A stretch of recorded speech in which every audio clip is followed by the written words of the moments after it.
Good morning, good afternoon, good evening for our friends around the world. Thank you, everyone, for joining. Today, we are talking about simplifying and understanding cloud bills with Smart Summary. Today, Sanjna and Magesh are going to be jumping into one of the key features as a part of the new Cloud Health experience, Smart Summary, and how it really cuts down on saving time and understanding what's happening to your cloud bill. Couple of housekeeping items before we jump in. One, use the chat, please, if you are having issues, to message us and message if you're having issues, what the issues are. Use the Q&A for any official questions. If there is a question of immediate importance, like what we're working on or how something works, please raise your hand and we can answer that live. Otherwise, we do have time dedicated at the end of the session for questions as well. There will be a survey at the end of the session. Please let us know how we did, as well as other topics that you'd like to see in the future. And let's just jump right in. So, agenda, we're going to be diving into why we built Smart Summary, how it works. We'll be doing a live demo of kind of Smart Summary in action, some of the cool use cases, then diving into some specific use cases that Smart Summary addresses, what's new, what's coming for Smart Summary, and then lastly, like I said, we have some time for Q&A, but please ask questions during our session if you have them, and we will answer them live. With that, Sanjna, handing off to you. Hello, everyone. We're really excited to talk to you all about the history of Smart Summary, why we built it, what it means, and seeing it live in action. Okay, so let's start off with why we built Smart Summary. There was a little history about myself. I'm a product manager and data scientist right now, like TJ said, with CloudHealth. In my previous life, I led the cloud business office for VMware for about 5 to 6 years. And so the question I got as a practitioner and a data person was, I understand what my cost is. I've been looking at it for a while. Why does it change? Like, what are the main reasons for changes? And this was not a very easy question to answer, only because there are such a dynamic environment, right? There's so many things at play. If what you changed can possibly impact because of the way that commitment is managed and the way that the providers put these rules, what you do could potentially impact what happens to the rest of your line of business. If the choice of instances that you make, the region that you deploy in, could potentially dictate how commitments float. So it's not entirely an easy question to answer why your cost is changing. We don't know if there is a float of commitments. We don't know if there's tiered pricing changes. We don't know if there is one of the many other reasons in play, right? So that's a question that we realize is very important to answer, but not quite easy to answer. There can be more than one reasons for a cost shift. Usage could increase, but you could also receive a 3-year savings plan versus a 1-year savings plan benefit, which kind of changes the equation a little bit. And like I said, dynamic environment, too many things at play, very hard to isolate and pinpoint changes. Next slide, please. Hi, I'm Magesh. I work with Sanjna and team here in CloudHealth. Okay, let's get into it. So Smart Summary. Smart Summary is a concise, human-readable summary of cloud spending events, answering how is the cloud spend made. We have cost history, which is at a very high level, like individual service and service item level, that abstracts a lot of details. Drill down at the other end is at resource level. It's little low level. Resources are often cattle in public cloud, not necessarily always, but there is so much of churn and it's a lot of data.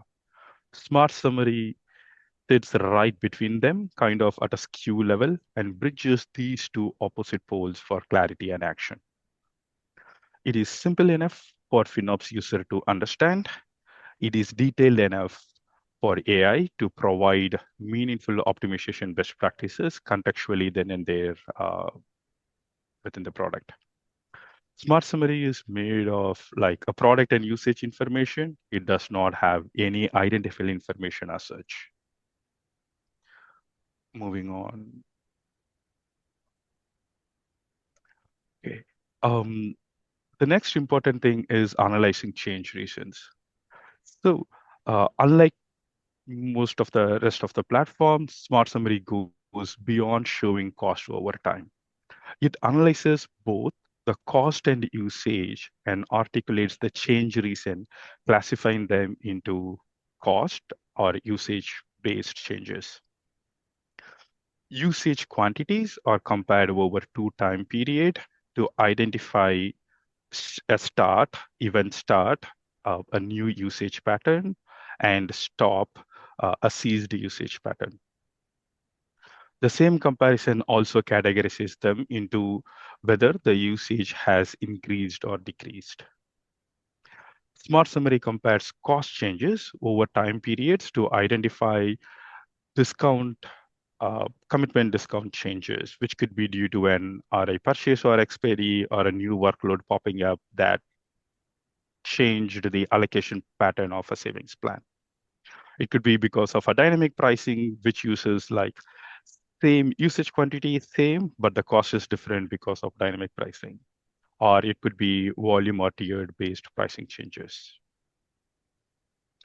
Smart Summary is capable of detecting both the cost change reason and usage change reason happening at the same time. Example, a decrease in usage resulting in tiered pricing change in addition to proportional decrease in cost because of the usage. Moving on.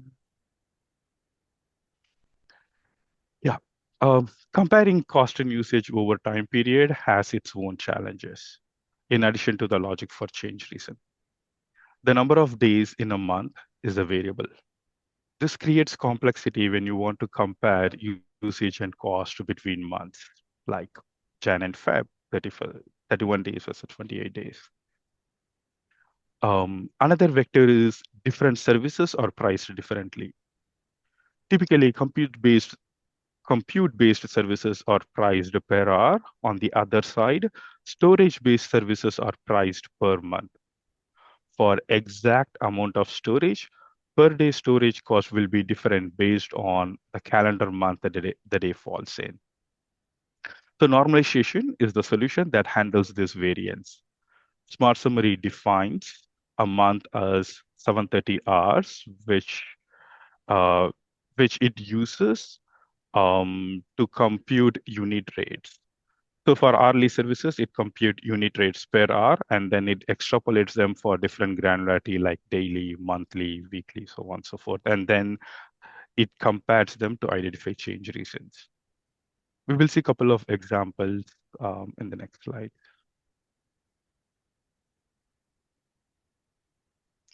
The first example is VMRs. Let's consider this is like a monthly comparison for a compute service like VM. Consider a VM resource priced at 20 cents per hour. Consider two VMs running throughout the month, Jan, Feb, March, and April. On the month of Jan, with 744 hours, the total VM instance usage hours will be like 744. Okay, let me just use the marker. Okay, this is like 744 into 2 because we have two VMs.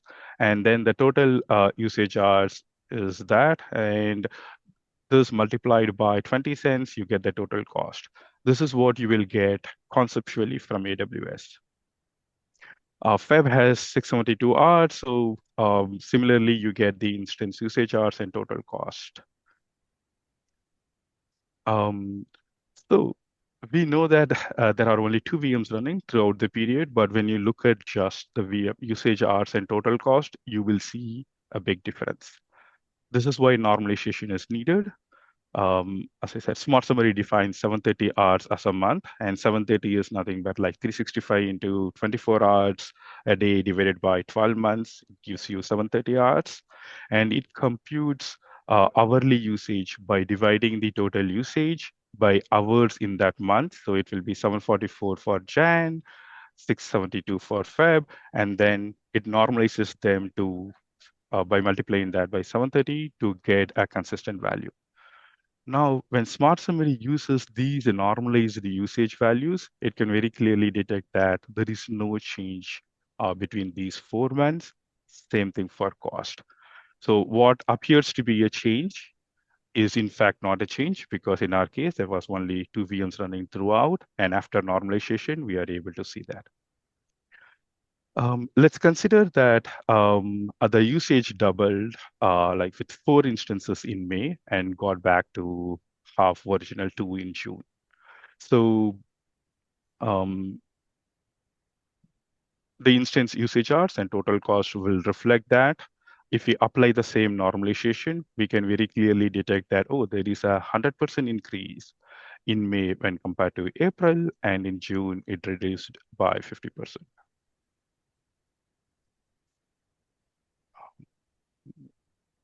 Moving on to another example. Okay, let me clear this one. Okay. Hey, GB month pricing unit. So here we are considering a storage service like S3, whose data storage are charged in GB per month. And Smart Summary is comparing them at a daily granularity. So Smart Summary, the change reasons can be seen at 3 different granularities: daily, weekly, and monthly. Here we have picked the previous example was for monthly. Here we have picked daily. So the source column are facts, kind of segregates what you see in AWS. I have shown some math here because sometimes it's not intuitive how AWS charges them. So it's the exact amount of storage across all of these calendar days on Jan 31st, Feb 1st, March 31st, April 1st, so on and so forth. And the way AWS computes them is because they have given a fixed cost per month. When you want to look at a daily cost, it will be that quantity divided by number of hours in that month, and then multiplied by 1 day, 1 into 24 hours, which will give you the usage amount as 3.2580 for the same 100 GB. If you look in the bill for Feb 1, you will see a different usage quantity because that's how they price them. And the cost will look different. So it's the exact same storage, but in the bill, you will see different usage at a daily level, and you will see different cost. We do the exact same normalization here, which is reduce that to per hour and stretch it to the granularity that we need. So again, 730 hours is what we define as a month, and we pick the number of hours in each month, 744 for Jan, and when you multiply, you get the values. So with the normalization, you can see that these values are exactly matching and nothing has really changed. Let's say in Feb 1, instead of 100 gig, it was 125 gig. The total GB per month and total cost for the day in the AWS curve will change. This will come to about 39%. If you literally compare the previous value to this, it will be about 39 to 40%. After normalization, you will be able to correctly figure that out. There is 25% increase. So this is why normalization is very important. And identifying change reasons by comparing cost and usage over time period needed these functional awareness and normalization techniques, which Smart Summary uses to provide clarity and accurate change reasons. Smart Summary shares these context with AI model to provide optimization best practices in line. So enough theories now. I will hand this over to Sanjana for Smart Summary in action.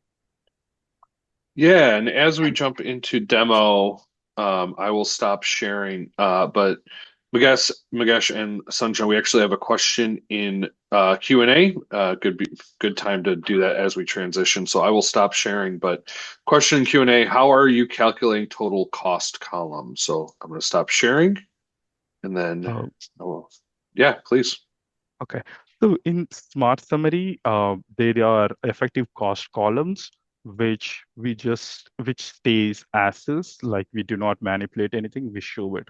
We have additional columns where we do this normalization, and these additional normalized columns and unit rate columns are specifically used to identify change reasons.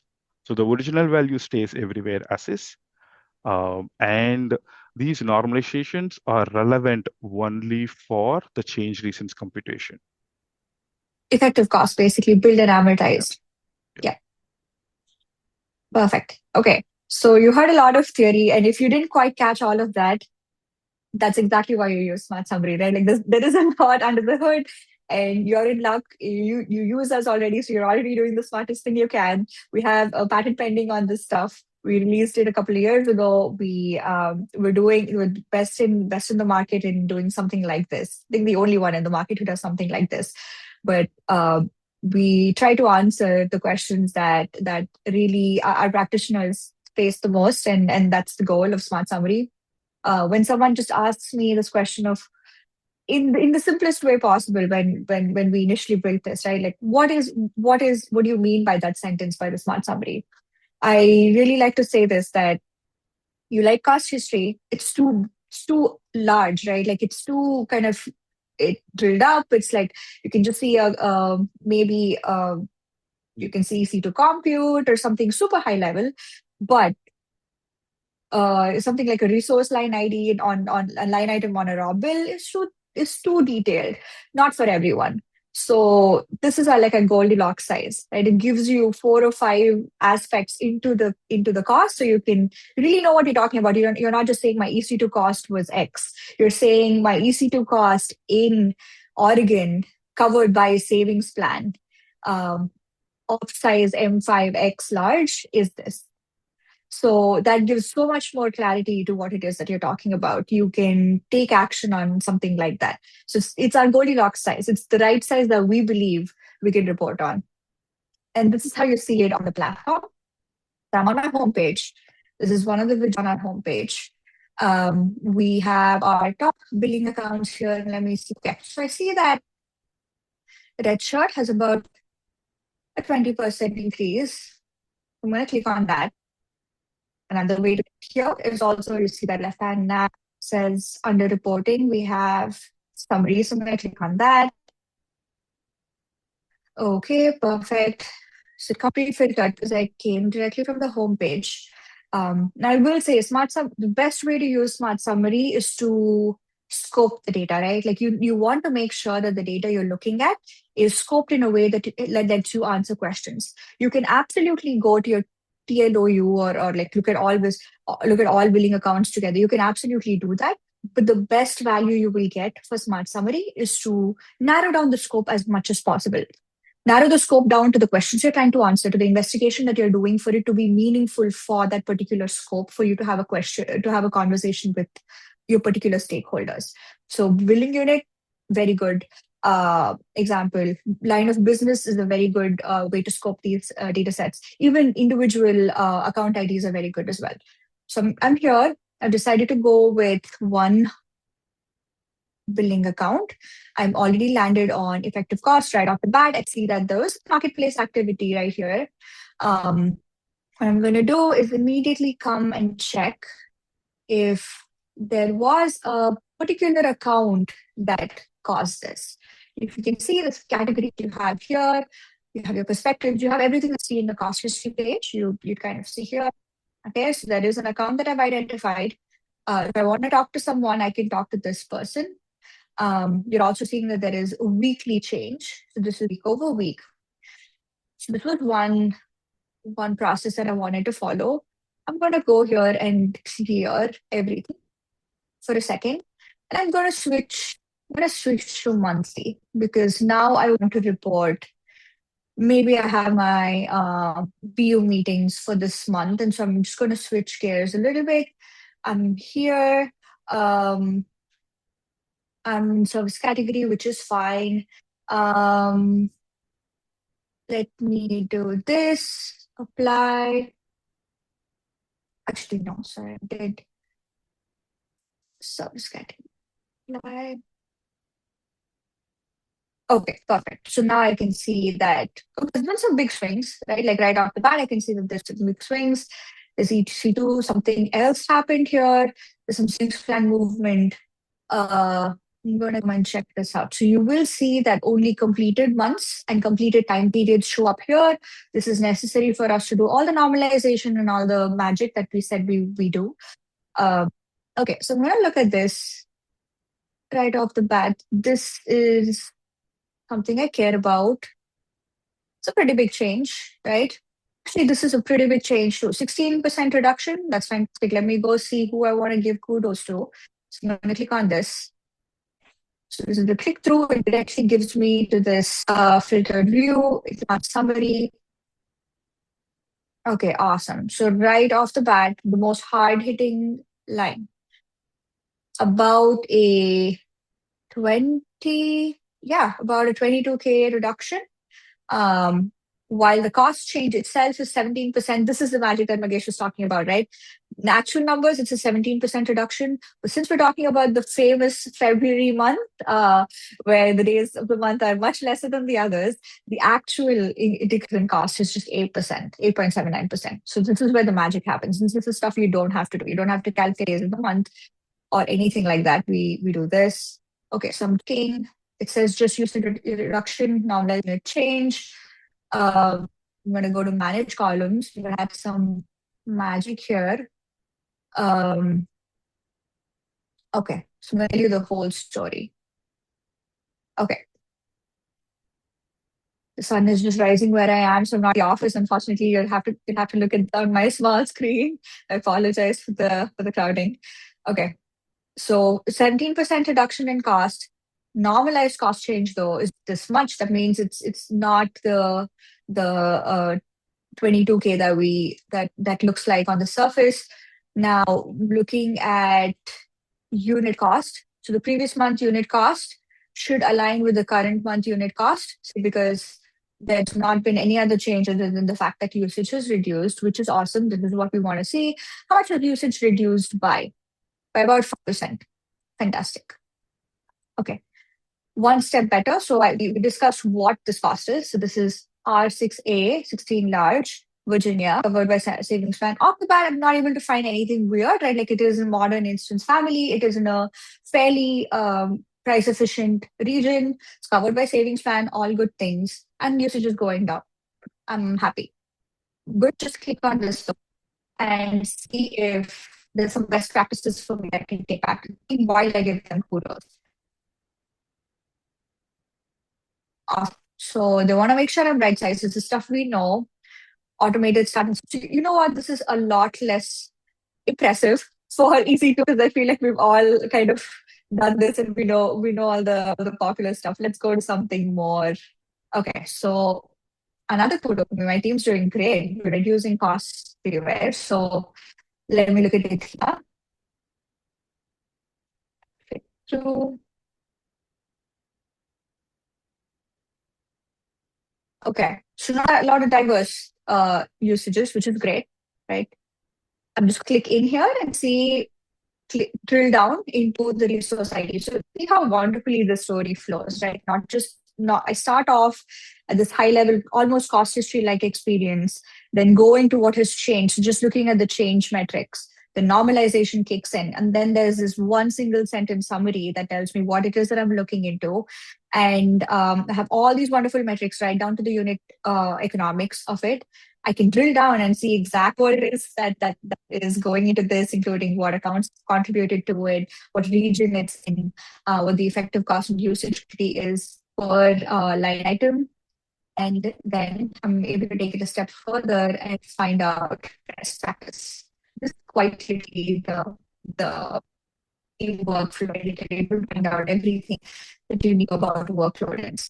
Yeah, so this is something that is less popular. So easy to most of this room, given I see a lot of experts in here at this point, or your pros, you already know how to manage or compute very well.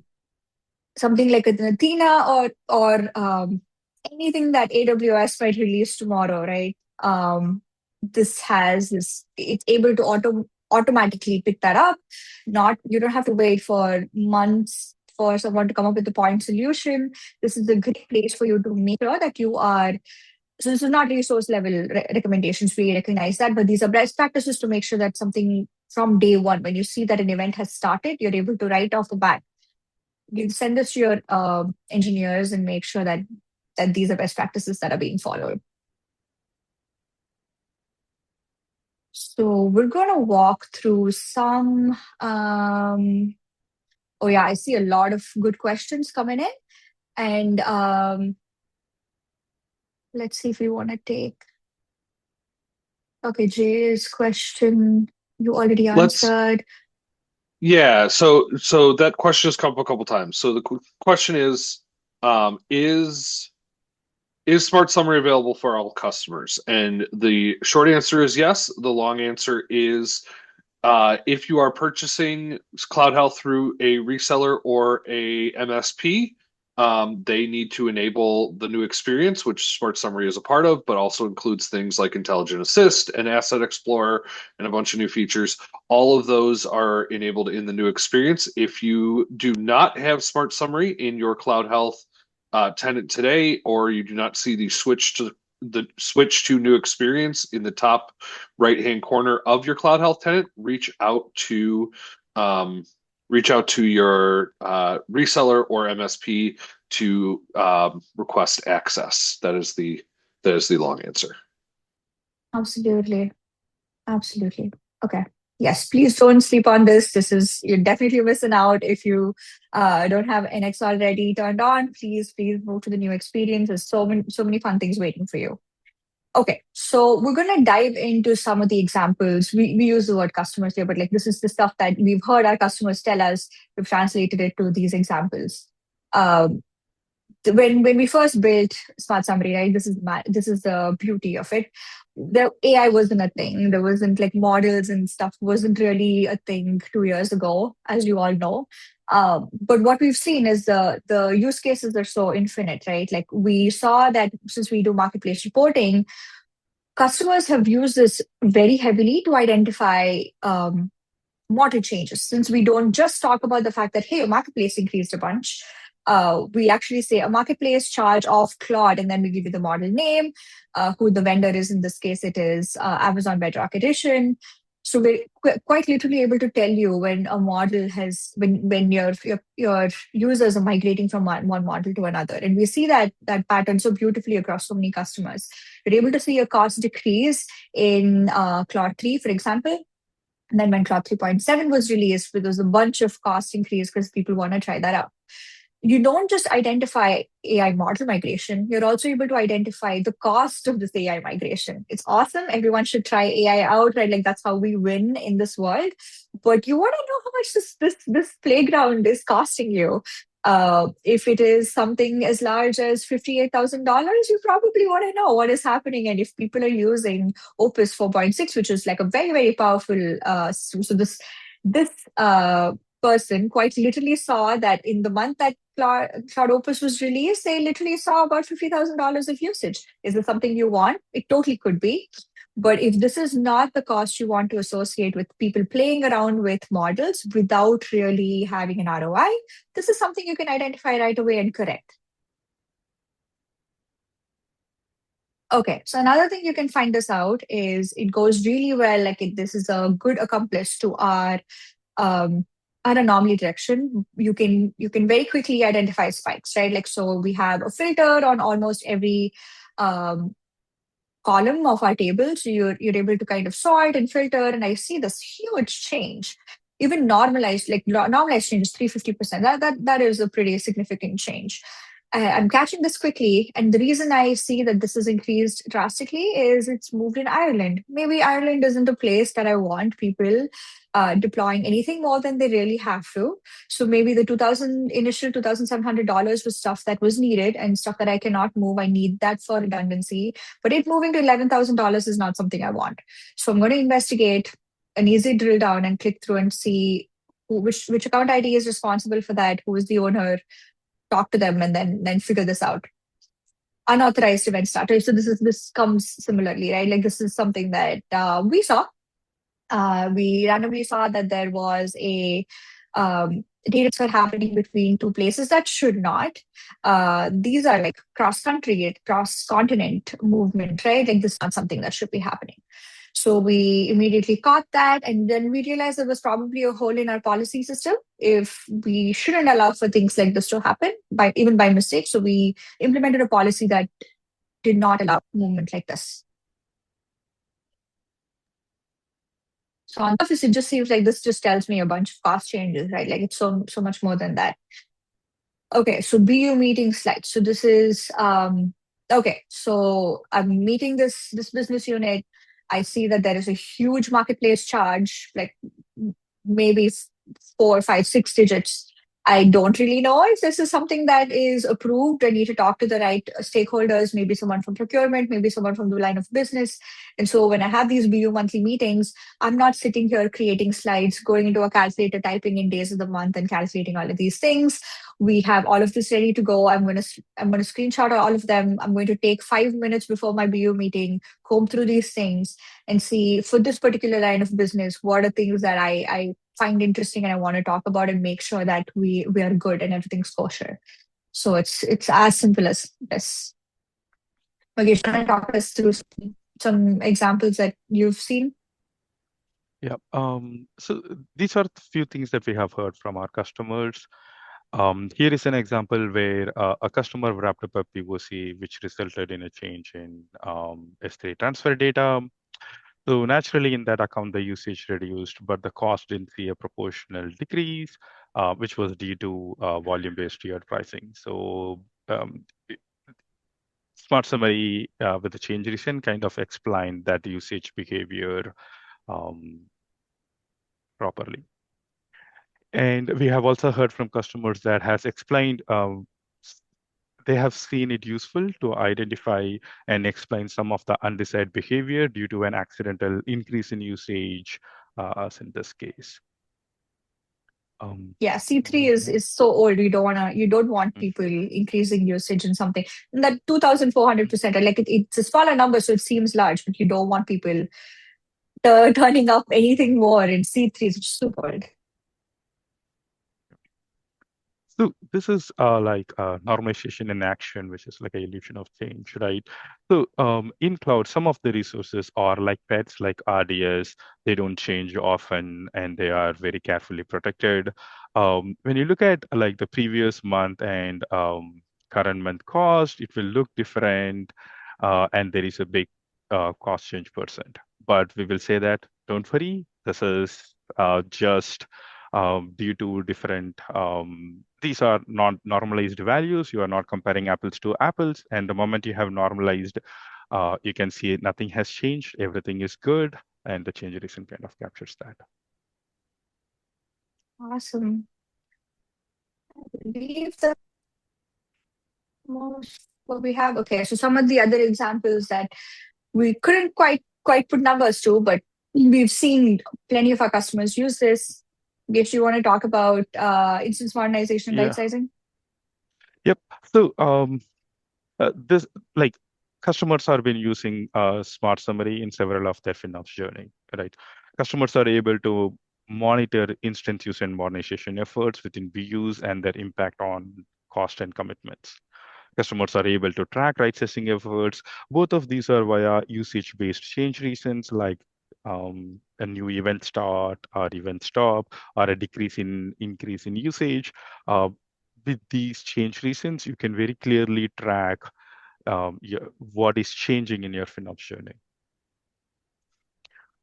And from a cost point of view, customers have also be able to follow, like if the active commitments are unpredictably floating, causing unit changes in production workload, they are able to successfully monitor using Smart Summary. So sometimes a new savings plan purchases introduce a different coverage pattern for an existing stable workload. You wouldn't know why costs change. Now our system kind of flags them as RAR, SP float. Customers are also using to track cost of key workloads within a tagged perspective application to isolate those parts and monitor the cost against its budget. And I will say one more sentence about the commitment float, right? We've heard from so many of our customers that you don't, and I also have this experience firsthand. A lot of the production workloads you don't want changing, right? Like unit cost changes in a production workload, it is a nightmare because your unit cost to your customers, then the customers who are using that workload also becomes the pricing and all of that kind of comes into question. The way you report it as a COGS and an OPEX, all of these things come into question. You may just not be happy with the fact that commitment floats within a production. So for you to want to limit that, you can add policies, right? Like there's something called RI pinning. You can make sure that a RI only sticks to a particular billing account, stays within a few accounts. You can do all of those things. These are the kind of things that you will discover when you use Smart Summary. It gives you a detailed analysis of how much this float is really costing you. Is it the fact that it's just $10 that moves here and there? Because you want the best benefit, right? Like you want to make sure that all of your workloads are receiving the best benefit. And everyone says the best thing to do with RIs is just let them float and cover what they do best. But how much of that flexibility are you willing to take? And how much of that financial nightmare are you willing to are you able to, how much appetite do you have for something like that? So creating policies for commitment flows, all of these things you can discover via Smart Summary. So the question on what's next. Currently, we recently delivered this month resource level drill down. So the resource IDs that you're able to see from a Smart Summary level, something that we recently released. Account ID breakdown for cost change. So if you were to, on the cost change page, we just split and saw the account IDs that were responsible for it. Practice as well. This is a recent release. In progress, we're actively building Smart Summary for Azure. If you want to talk to us and give us feedback while we build Azure, please let us know. We'd love to talk to you. Next is Smart Summary for Google Cloud. So we will build that after we build Azure. But that's not currently in progress. Awesome. Okay, so there's a few questions. We're going to dive right in. The first question was, how do you create a policy to identify unauthorized movement, right? Like, so we're not, and Magesh, please chime in. We're not saying that you would create the policy in Smart Summary, but the places that we told you to identify, it's like this. But you want to restrict gateway transfers between two regions that are not in the same continent, you can absolutely write a policy for something like this. And that would be with your cloud provider. There was another question. Okay, Gabrielle.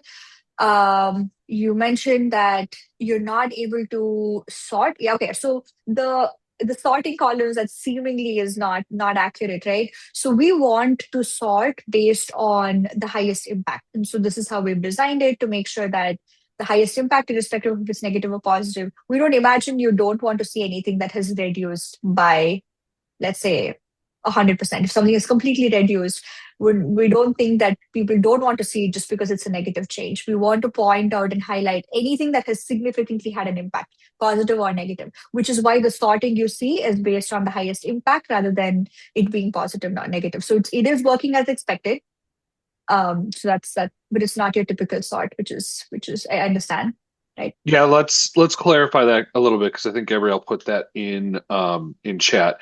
So the question specifically was when you sort, it doesn't necessarily filter out negative. So a negative 30% change will show up closer to the top if you're sorting highest to lowest, above like a positive 20% change. And Sanjna, that's to your point of we're sorting by largest impact, not necessarily largest dollar increase. Yeah, and something that you will, and we don't do this today, and we're actively building this now. We don't allow change, or we don't have the functionality to filter based on change reason. This will help you immensely, Gabrielle. When we do have that, you can filter based on usage increase or usage decrease. Right? That's a quick way for you to understand if it's a positive or a negative, and then you can sort. So I understand that you don't prioritize cost increase the same as decrease, and that's fair. So with you'd be able to just basically filter on the change reason and then be able to sort, and that'll help you with both. Awesome, thank you. I'm glad you find the new experience helpful. You're able to track ESR and all of that fun stuff. We are working on getting you the whole deal in NX. It's all coming. Thank you, Gabrielle. Stay with us. Yeah, as we are wrapping up, so Sanjna went over roadmap a little bit. As we are kind of wrapping up, want to give additional time for any questions. So as I am, if you wouldn't mind jumping to the next slide, I'll give the the closing so people can type in any questions. So during the discussion, so we have a Cloud Health community page dedicated to our users, dedicated to best practices and news and updates and additional webinars that are coming up. All that is available on the Cloud Health community page. Please use that QR code to join join the discussion, read up on what's new. We have some best practices, some cool SQL reports, one around AWS database savings plans and how to and some cool flex reports that Sanjay actually wrote for those. Will also be posting some of these use cases in that community group as well. But upcoming webinars include next month a product webinar for that will be around custom data sets and data connect and addressing FinOps scopes. And then even next week, we will be hosting our second Cloud Health Roundtable for 2026. We will be talking about the changes to the FinOps framework and some of the updates there. Sunshine, I think you mentioned you would probably join us, but also Lucas Paratori, who is one of our other product managers who sits on the FinOps Foundation Technical Advisory Council, will be helping drive that conversation as he was, quote unquote, in the room where it happened, where some of those changes took place. So please join us next week. That link will be on our community page as well. If there are no other questions, we'll give it another minute, but if there are no other questions, thank you all for joining. And if you have any questions offline, please reach out to your technical accounts managers, reach out to us. We'd be happy to help out. Thank you, everyone.